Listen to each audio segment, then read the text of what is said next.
এনসিপির নেত্রী সামান্তা শারমিনের বাসা থেকে সিন্দুক ভর্তি টাকা উদ্ধার, এমন এক ভুয়া ভিডিও ছড়িয়ে পড়ে সোশ্যাল মিডিয়ায়, যা তীব্র সমালোচনার জন্ম দেয়। নেটিজেনদের প্রশ্ন, এত টাকা কোথায় পেলেন তিনি? যদিও ভিডিওর পেছনে রয়েছে ভিন্ন এক ঘটনা। ফ্যাক্ট ওয়াচের অনুসন্ধান বলছে এই ভিডিওর উৎস একেবারেই ভিন্ন, আর এর সাথে সামান্তা শারমিনের কোনো সম্পর্ক নেই। ফেসবুকে ছড়িয়ে পড়া ভিডিওটির উৎস খুঁজতে ফ্যাক্ট ওয়াচ প্রথমেই রিভার্স ইমেজ সার্চ করে।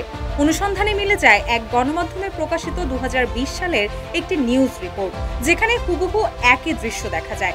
ভিডিওটি প্রকাশিত হয় 2020 সালের 25 ফেব্রুয়ারি, যার ক্যাপশনে লেখা ছিল আওয়ামী লীগ নেতা এনু রূপনের বাসায় টাকার পাহাড়।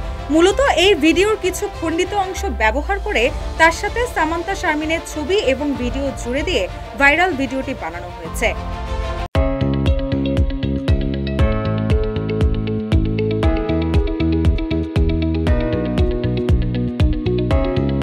ফ্যাক্ট ওয়াচের অনুসন্ধানে আরও জানায়, ক্যাসিনো কাণ্ডে জড়িত আওয়ামী লীগের বহিষ্কৃত দুই নেতা এনামুল হক এনু ও রূপন ভূঁইয়া 13 জানুয়ারি সিআইডির হাতে গ্রেপ্তার হন। এক মাস পর 25 ফেব্রুয়ারি তাদের পুরান ঢাকার ওয়ারির বাসায় র্যাবের অভিযানে উদ্ধার হয় নগদ 26 কোটি 55 লাখ টাকা, 5 কোটি 15 লাখ টাকার এফডিআর কাগজ, 1 কেজি সোনা, বৈদেশিক মুদ্রা ও ক্যাসিনো সরঞ্জাম। আর এই অভিযান পরিচালনা করেন র্যাবের তৎকালীন নির্বাহী ম্যাজিস্ট্রেট সরোয়ার আলম।